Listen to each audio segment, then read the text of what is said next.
Hi friends, உங்க எல்லாருக்கும் என்னுடைய அன்பான வணக்கம். இது ஷர்மிளா பிராங்கோவின் அன்பின் அசுரன் உன்னை அழைக்க துடிக்கிறேன் நாவல் பகுதி 15. வாசிப்பது ஷர்மிளா பிராங்கோ. வாங்க ஃப்ரெண்ட்ஸ், தொடர்ந்து கதையை கேட்கலாம். அக்னியின் இளமையை அணு அணுவாக புசித்து அவளையும் போதையில் ஆழ்த்தி முழுமையாக அவளை புசிக்க தயாரான உயிரின் செல்போன் விழிக்க ஆரம்பித்தது. மூடி கிடந்த அக்னியின் விழிகள் சட்டென்று விழித்துக் கொண்டன. உயிரின் கவனமும் செல்போன் மீது விழுந்தது. அக்னியிடமிருந்து மெல்ல விலகியவன் படுக்கையில் கிடக்கும் அவனது சட்டையை எட்டி எடுத்தான்.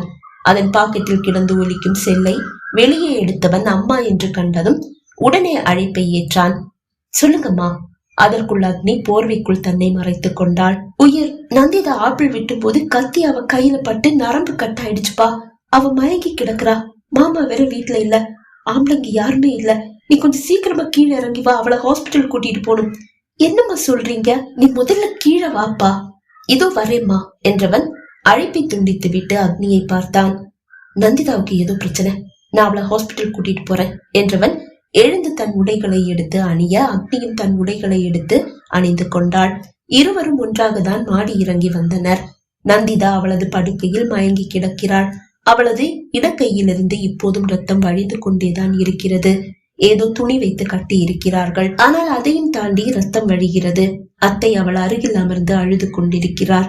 பதறி போன உயிர் ஓடி வந்து அவளை வாரி எடுத்துக்கொண்டு காரை நோக்கி ஓடும் போது நந்திதா அம்மாவும் அவனோடு வெளியே ஓடி வந்தார். காரின் பின் கதவை அவர் திறந்து விட அவளை காரின் பின் இருக்கையில் கிடத்திய உயிர் டிரைவர் சீட்டில் ஏறி அமர நந்திதா அம்மா பின் சீட்டில் நந்திதாவோடு ஏறி அமர்ந்தார். கார் மருத்துவமனையை நோக்கி பாய்ந்தது. பின்னாலேயே பெரியவர்கள் மற்றொரு காரில் புறப்பட கவிதா அக்னி மட்டும் வீட்டில் மிஞ்சினர். அவர்களை அழைத்து செல்ல காரை அனுப்பி வைப்பதாக உயிரின் அம்மா கூறி சென்றிருந்தார். காருக்காக இருவரும் காத்திருக்கும் போது அக்னியின் தோளில் கை வைத்த கவிதா, அக்னி, இதையெல்லாம் பார்த்து பயந்துடாத, யாருக்காகவும் உன்னுடைய வாழ்க்கைய விட்டும் கொடுக்காத என்றாள். தலையை மட்டும் திருப்பி கவிதாவை பார்த்த அக்னி, நந்திதா அவரை நேசிக்கிறாளா என்று கேட்டாள். கவிதா பதில் கூறவில்லை. கவிதா உன்னத்தான், நந்திதா அவரை நேசிக்கிறாளா? அக்னி, அதுக்கு பேரு காதல் கிடையாது. நான் கேட்டதுக்கு பதில் ஆம் என்று தலையை அசைத்தவள், அந்த காதல்ல எந்த உண்மையும் கிடையாது. அந்த காதலுக்காக எல்லாம் நீ அத்தானை விட்டு கொடுக்க வேண்டிய அவசியம் இல்ல. அந்த காதல்ல உண்மை இல்லாம இருக்கலாம், ஆனா அவருடைய காதல்ல உண்மை இருக்குதே. நந்திதாவுக்காக இல்ல, அவருடைய உண்மையான காதலுக்காக என்னுடைய வாழ்க்கையை நான் விட்டு கொடுக்கறதுல தப்பில்ல. அக்னியை புரியாமல் வியப்போடு பார்த்தவள், அக்னி, உன்னை என்னால புரிஞ்சுக்க முடியல. அன்னைக்கும் அத்தான் நந்திதாவை காதலிக்கதான் செஞ்சாரு, உண்மையா? அன்னைக்கு நீ அவருடைய காதலுக்கு மதிப்பு கொடுக்கல, அதே நீ இப்போ அவரை நந்திதாவுக்கு விட்டு கொடுக்கறதா சொல்ற. ஏன்? சில கேள்விகளுக்கு பதில் சொல்ல முடியாது கவிதா. இந்த கேள்வியும் அதுல ஒண்ணு. ஆனா அக்னி, நீ இப்ப எடுக்கிற முடிவு ரொம்ப தப்பான முடிவு. இல்ல கவிதா, அவர் மனசுல இப்பவும் நந்திதா இருக்கான்னா யோசிக்கவே மாட்டேன், விலகி போயிடுவேன். அது எப்படி அக்னி உன்னால முடியும்? அத்தானை விட்டுட்டு உன்னால போக முடியுமா? கண்டிப்பா, அவருக்காக கண்டிப்பா விட்டுட்டு போவேன். சரி, அத்தா மனசுல நந்திதா இருக்கான்னு நீ எப்படி கண்டுபிடிப்ப? அதெல்லாம் ரொம்ப ஈஸி. அதற்குள் கார் வந்துவிட அக்னி கவிதா இருவரும் மருத்துவமனைக்கு புறப்பட்டனர். அனைத்தும் தன் திட்டப்படி மிகவும் சிறப்பாக நடந்தேறுகிறது என்று அறிந்து மனதில் மகிழ்ந்தாள் நந்திதா. வெளியே சோகமாக அவள் முகத்தை வைத்துக் கொண்டிருந்தாலும் அவள் மனது ஆனந்த தாண்டவம் ஆடிக்கொண்டிருந்தது. இதற்கிடையில் இன்னொரு நாடகத்தையும் அவள் அரங்கேற்றி இருந்தாள். அந்த நாடகமும் உடனே வேலை செய்ய ஆரம்பித்து விடும் என்று அவளுக்கு நன்றாகவே தெரியும். நந்திதாவை சுற்றி நின்றிருந்த அனைவரும், எப்படி நந்திதா கையில நரம்பு கட்டாச்சு என்று கேட்க, ஆப்பிள் நறுக்கிட்டு இருந்தேன், தெரியாம கையில வெட்டிக்கிட்டேன், அப்பாவியாக முகத்தை வைத்துக் கொண்டு நந்திதா கூற புஷ்பா அத்தையால் அதை நம்ப முடியவில்லை. அவள் அருகில் நின்று கொண்டிருந்த அவர்களது குடும்ப மருத்துவர் உயிரை பார்த்தார். உயிர், கொஞ்சம் என் கூட என் ரூமுக்கு வா என்றவர் நடக்க அவர் பின்னால் சென்றான் உயிர். அக்னி கவிதா இருவரும் வந்து சேர்ந்திருக்கவில்லை. மருத்துவரின் முன்னால் அமர்ந்திருக்கும் போது உயிரின் மனதில் ஒரு சந்தேகம். நந்திதா தற்கொலை முயற்சி நடத்தினாளா என்ன? அதை கேட்டே விட்டான். ஆமா உயிர், அவ தற்கொலை முயற்சி தான் செஞ்சிருக்கா. ஏன் டாக்டர், அவ யாரையாவது காதலிக்கிறாளா? அப்படி ஏது இருந்தா அவங்க கல்யாணத்தை நடத்தி வைக்க நாங்க தயாரா இருக்கோம். அப்புறம் எதுக்காக இவ இப்படி ஒரு முடிவு எடுத்தா? ஆமாப்பா, அவ காதலிக்கிறா. ஆனா அந்த பையனை உன்னால அவளுக்கு கல்யாணம் பண்ணி வைக்க முடியாது. ஏன் டாக்டர்? ஏன்னா அந்த பையன் அது நீதான். டாக்டர் என்ன சொல்றீங்க? அதிர்ச்சியோடு அவன் கேட்க, ஷாக் ஆக வேண்டாம் உயிர். முன்னாடி உன் மேல சந்தேகப்பட்டுதான் நந்திதா உங்க கல்யாணத்தை நிப்பாட்டினான். ஆனா இப்ப அவளுக்கு நீ எந்த தப்பும் செய்யலன்னு ரொம்ப நல்லாவே புரிஞ்சு போச்சு. உன்னையே கல்யாணம் செஞ்சுக்கிட்டு உன் கூட வாழணும்னு அவ முடிவு செஞ்ச நேரம் நீ உன்னுடைய மனைவியை ஏத்துக்கிட்ட. அது அவளுக்கு பெரிய அதிர்ச்சி. தன்னுடைய ஒருதலை காதலுக்காக உன் மனைவி உங்க 2 பேரையும் பிரிச்சிருந்தாலும் அந்த ஃப்ரெண்டுக்கு துரோகம் நினைக்க நந்திதா விரும்பல. அவளை தண்டிக்கவோ அவளுடைய வாழ்க்கையை தட்டி பறிக்கவோ அவ விரும்பல. ஆனா அவளால உன்னை மறக்கவும் முடியல. அதுதான் இப்படி ஒரு முடிவை எடுத்துட்டா. இத உன்கிட்ட சொல்லக்கூடாதுன்னு தான் என்கிட்ட சொன்னா. ஆனா அவ திரும்பவும் இதே மாதிரியான ஒரு முடிவுக்கு வர வாய்ப்புகள் இருக்கு. அதனால உண்மையை உன்கிட்ட சொல்ல வேண்டிய கட்டாயம் உயிர். இனி என்ன செய்யணும்னு நீதான் முடிவு செய்யணும். உன்னுடைய மனைவியை விட உனக்கு நந்திதா தான் சரியான துணையா இருப்பான்னு நான் நினைக்கிறேன். நீ கூட நந்திதாவை தானே விரும்பின? அவன் பதில் ஒன்றும் கூறவில்லை. ஆனாலும் உயிர், இது உன்னுடைய வாழ்க்கை, நீதான் முடிவெடுக்கணும். அந்த பொண்ணு உன்னுடைய காசுக்கு ஆசைப்பட்டு கூட இப்படி ஒரு திட்டம் போட்டு உங்க 2 பேரையும் பிரிச்சிருப்பாளோன்னு நந்திதாவுக்கு இப்ப சந்தேகம். ஏன்னா முன்னாடி நந்திதாவுக்கு அவளுடைய குடும்ப சூழல் தெரியாது இல்லையா? இப்பதானே அவ யாரு என்னன்னு நந்திதாவுக்கு தெரிஞ்சிருக்கு.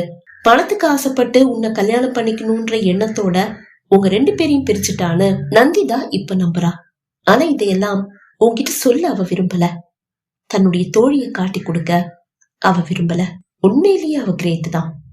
அதற்கும் உயிர் பதில் எதுவும் கூறவில்லை. ஓகே உயிர், எதுவா இருந்தாலும் நல்லா யோசிச்சு நல்ல ஒரு முடிவா எடு. நந்திதா இனி இப்படி ஒரு முடிவுக்கு போகாதபடி வீட்டுல இருக்கிறவங்க பாதுகாப்பா அவளை பாத்துக்கங்க. நீயும் தான்ப்பா நந்திதா கிட்ட தனியா பேசி அவ மனச மாத்த பாரு. முடிஞ்சா நீயே அவளை கல்யாணம் செஞ்சுக்க. முடியாட்டி உடனே வேற மாப்பிள்ள பார்த்து அவ கல்யாணத்தை முடிச்சு வை. நீயும் உன்னுடைய மனைவியும் ஒன்னா வாழுற அந்த வீட்டுல அவளால எப்படி நிம்மதியா வாழ முடியும் சொல்லு. நான் சொல்றது உனக்கு புரியும்னு நினைக்கிறேன்.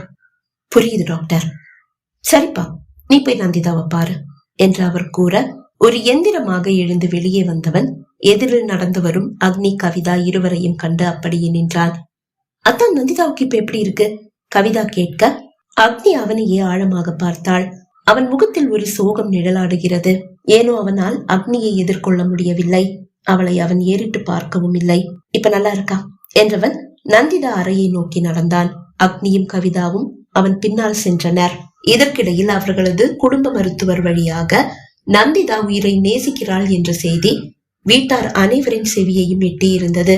இரவு 9 மணி அளவில் தான் நந்திதாவோடு அனைவரும் வீடு திரும்பி இருந்தனர். அக்னியின் கருத்தை பிடித்தபடியே வீட்டிற்குள் வந்த நந்திதா, அக்னி, நான் உன்கிட்ட கொஞ்சம் பேசணும் என்று கூறிவிட்டு உயிரை பார்த்தாள்.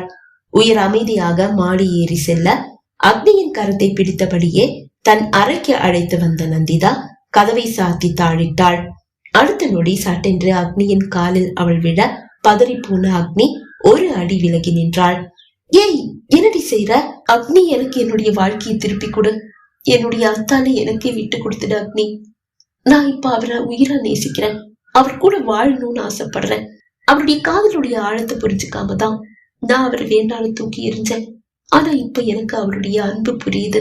அவர் என் மேல வச்சிருக்கிற காதல் உண்மையானதுன்னு தெரியுது. நானும் அவரை உண்மையா நேசிக்கிறேன். என் வாழ்க்கையை எனக்கே திருப்பி கொடுத்துடு அக்னி, பிளீஸ். நந்திதா, இததான் கண் கிட்ட பிறகு சூரிய நமஸ்காரம்னு சொல்லுவாங்க. நீ நினைச்சிருந்தா இந்த 1 வருஷத்துல உன் அத்தா கூட சேர்ந்து வாழ்ந்திருக்க முடியும். இந்த 1 வருஷம் நான் உங்க வாழ்க்கையில குறுக்க வரவே இல்லையே. இப்ப கூட நானா வரல, அவராதான் அவருடைய வாழ்க்கையில என்ன கூட்டிட்டு வந்திருக்காரு. கூட்டிட்டு வந்ததுக்கு அப்புறமா நீ என் காலில் விழுந்து கதறல. அக்னி, உனக்கு கிடைச்சிருக்கிற வாழ்க்கை இது நீ கனவுல கூட நினைச்சு பார்க்க முடியாத ஒரு வாழ்க்கைன்னு எனக்கு தெரியும். ஆனா இதை உனக்கு தூக்கி கொடுத்தவன் நான். இப்ப அந்த வாழ்க்கையை நான் திருப்பி கேக்குறேன். அதை எனக்கு திருப்பி கொடுத்துட்டு பிளீஸ். நீ ரொம்ப கெஞ்ச வேண்டாம் நந்திதா, அதுக்கு அவசியமே இல்ல. ஆனா உனக்காக இல்ல, அவருடைய மனசுல ஒரு மூலையிலேயாவது நீ இருந்தா அவருக்காக நான் அவரை உனக்கு விட்டு கொடுக்குறேன். அவரை வேண்டாலும் தூக்கி எறிஞ்சிட்டு போனவன் தானே நீ. எதுக்காக அவரை வேண்டாலும் தூக்கி எறிஞ்சேன்னு எனக்கு தெரியும். இப்ப அவரு என்னுடைய புருஷன். உனக்கு விட்டு கொடுக்கணுமா வேண்டாமான்னு முடிவு பண்ண வேண்டியது நான். அவர் மனசுல இப்பவும் நான் தாண்டி இருக்கேன். ஏதோ உன்னை கல்யாணம் பண்ணிக்கிட்ட பாவத்துக்காக உன் கூட வாழணும்னு அவர் நினைக்கிறாரு, அவ்வளவுதான். மத்தபடி அவர் உன்னை காதலிக்கல. அவர் மனசுல நீ துளி கூட இல்ல. அத பத்தி எல்லாம் நான் உங்ககிட்ட கேட்கல. அவர் மனசுல நீ இருந்தா மட்டும்தான் அவரை உனக்கு நான் விட்டு கொடுப்பேன். இல்லைன்னா சாரி, இப்ப நீ ரெஸ்ட் எடு என்று கூறிவிட்டு அறையிலிருந்து வெளியே வந்தாள் அக்னி. சட்டென்று விழிகளை துளைத்துக் கொண்ட நந்திதா, போடி போ, அத்தா மனசுல நான் இருக்கிறேனா இல்லையான்னு நாளைக்கு உனக்கு புரிய வைக்கிறேன். அதுக்கப்புறமா அத்தானை விட்டு கொடுத்துட்டு நீ இங்க இருந்து போய்தானே ஆகணும். நான் உனக்கு தூக்கி கொடுத்த என்னுடைய வாழ்க்கையை எனக்கு திருப்பி கொடுக்க நீ இவ்வளவு யோசிக்கிற அப்படின்னா நீ அத்தானை நேசிக்கிறியா, இல்ல அத்தா அழகுல நீ மயங்கிட்டியா? எதுவா இருந்தாலும் அத்தான் எனக்கு தான். நான் முடிவே பண்ணிட்டேன். அக்னி சென்ற திசையையே பார்த்தபடி கூறினாள் நந்திதா. நந்திதா அறையிலிருந்து வெளியே வந்த அக்னி மாடி ஏறும் போது ஏனோ அவளது கால்கள் சுட்டன. நந்திதா கூறியது போன்று உயிரின் மனதில் நந்திதா மட்டும்தான் இருக்கிறாளா? தனக்கு அவன் மனதில் சிறிது கூடவா இடமில்லை? சந்தேகங்களோடும் கேள்விகளோடும் மாடி ஏறும் போது அவள் விழிகள் ஏனோ நிறைந்தன. பகுதி 15 நிறைவடைந்தது. பகுதி 16 உங்களை சந்திக்கும் வரை விடைபெறுகிறேன். நன்றி, வணக்கம்.